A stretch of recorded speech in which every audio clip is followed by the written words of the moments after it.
You just witnessed what's basically another useless leftist protest that solves nothing and helps nobody because, as always, the left is missing the point, especially when it comes to what Trump just did in D.C. The left is dodging reality and deceiving everyone in the name of keeping criminals safe, of course, and police off the streets once again. And you know what? Seriously, if Democrats took all of the energy they spend in protesting on behalf of criminals and illegal aliens, then turned around and invested all of that energy into defending genuine American citizens, let me tell you what, they would probably find themselves in a different position than they are in today, because we can all be honest, neither party is perfect. Republicans aren't perfect, but they do have the baseline covered. They are interested in helping American citizens, and they are pro-America. Democrats, what is your problem? Why do you have to be so anti-America and so anti-citizen? And here they are again, pretending that crime in D.C. is not a problem. They're showing statistics that they are completely manipulating, twisting the numbers to suit their cause. And you know what? We're going to go ahead and debunk that in just a moment, so hang with me here. But first, let's look at how the left is coming up with solutions to help nothing. Besides that protest we just witnessed, here's a prime example of wasting more taxpayer money in the name of providing a solution that makes problems worse. Meet Pamela Smith. Pamela is Washington, D.C.'s new pride and joy. She is the Metropolitan Police Department's newest hire. They announced Tuesday that former U.S. Park Police Chief Pamela Smith has been hired as its new Chief Equity Officer, because that's what D.C. needs right now. More DEI. Pamela recently retired after 23 years with the agencies. She will lead MPD's efforts on diversity, equity, and inclusion. Her tasks include developing strategies and plans to ensure that such matters remain a priority of the department, as if they weren't already a priority. See, this is the problem that Trump is having. We have Democrats hiring DEI execs who come with a high price tag. You know this woman is getting overpaid for not doing anything of much. There are other solutions out there, solutions that would genuinely help. For example, just off the top of my head, maybe hiring more police officers, increasing pay, and attracting more quality individuals to actually be police officers.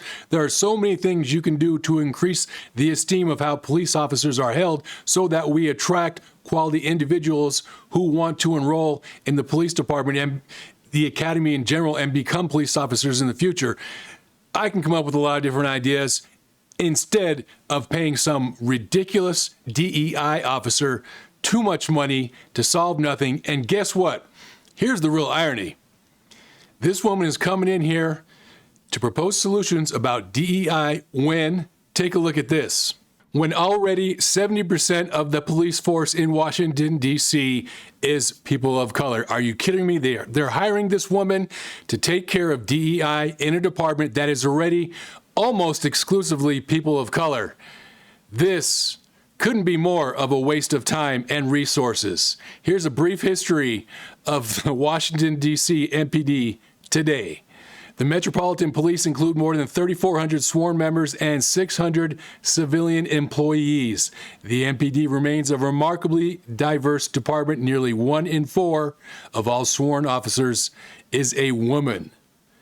If they can even figure out what a woman is, I doubt they can, but I guess they did for this particular announcement. But yeah, they already have plenty of women, placing the MPD among the national leaders in this regard. Approximately 70% of the MPD's sworn members are Black, Hispanic, or Asian, meaning that the department closely mirrors the makeup of the resident population it serves. This is what Trump is dealing with, and this is why crime in D.C. is such a problem. They're going to go ahead and try to manipulate the statistics. I'm going to show you right after this little clip just how they do that, and we're going to debunk that. But how can we take them seriously when people on the streets have problems? People on the streets are complaining. Everybody with 2 eyes and a brain knows that crime has gone out of control in D.C., yet we have government officials, Democrats in particular, who want to hire another fat cat bureaucrat, give her too much money for proposing absolutely nothing to take care of the problem. Here's Trump. Speaking of Trump, let's bring him on and show you exactly what he did. This is Liberation Day in D.C., and we're going to take our capital back. We're taking it back under the authorities vested in me as the President of the United States. I'm officially invoking Section 740 of the District of Columbia Home Rule Act. You know what that is? And placing the D.C. Metropolitan Police Department under direct federal control, and you'll be meeting the people that will be directly involved with that. Very good people, but they're tough, and they know what's happening, and they've done it before. In addition, I'm deploying the National Guard to help reestablish law, order, and public safety in Washington, D.C., and they're going to be allowed to do their job properly. Section 740 and the National Guard. Now, that is a solution. That is what we need. That's why we voted for Trump.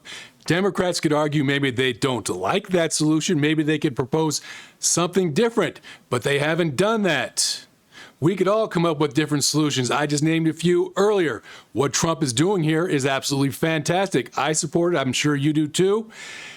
What Democrats have done in response in their hatred for Trump is try to manipulate the statistics to show that there is no crime in D.C. They're trying to gaslight everybody. It's incredibly pathetic, too. But the problem, let's go over those statistics. I want to show you what they're doing. They're changing the scope of the conversation. Let me show you. Here are the numbers that they're using. They're from the Center for Public Safety Initiatives. I don't know whether they're using this particular website, but these are the numbers that they're using. What Democrats are saying is from 2023 over to 2024, there has been a decrease in crime. Therefore, we have nothing to worry about. Therefore, let's go ahead and hire more waste of time, bureaucrat, DEI, fat cats. I don't think so. That's a change in the scope of the conversation because maybe they are right. Maybe there are statistics that show from 2023 to 2024, crime has lowered in particular areas. But that's completely irrelevant because we aren't saying D.C. has a crime problem based on one particular year alone.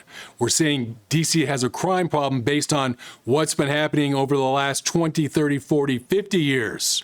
And we're saying D.C. has a crime problem based on some really simple statistics like this. Take a look at this one. In 2023 alone, Washington, D.C., with a population of 672,000 approximately, had 265 homicides. That's pretty bad. Now, look at Lexington, Kentucky. With half the population, 321,000, they only had 14 homicides. Think that Washington, D.C. doesn't have a problem? Democrats are trying their best to squirm their way around this. It's not happening. Now let's look at Los Angeles. 6 times the population of Washington, D.C. 3,900,000 people. Over 6 times the population of Washington, D.C., yet they only have approximately 60 more homicides for the year 2023. That's the big picture. We're not talking about the small picture or the small scope of just 1 year. We're talking about the big picture or the big scope of what's been happening in Washington, D.C. and what is currently happening for the last 20, 30, 40, 50 years. Democrats can go ahead and play their games, but it's not going to work. In the end, Trump did the right thing. Section 740 and the National Guard is the right call. No, they are not permanent solutions. Yes, they will eventually be rescinded. And yes, we can come up with some better ideas for the police force and how to improve upon the police force in D.C. in particular in the future. We can also do that for the rest of the country while we're at it. And that's it for this video. I appreciate you watching. See you in my next one, y'all.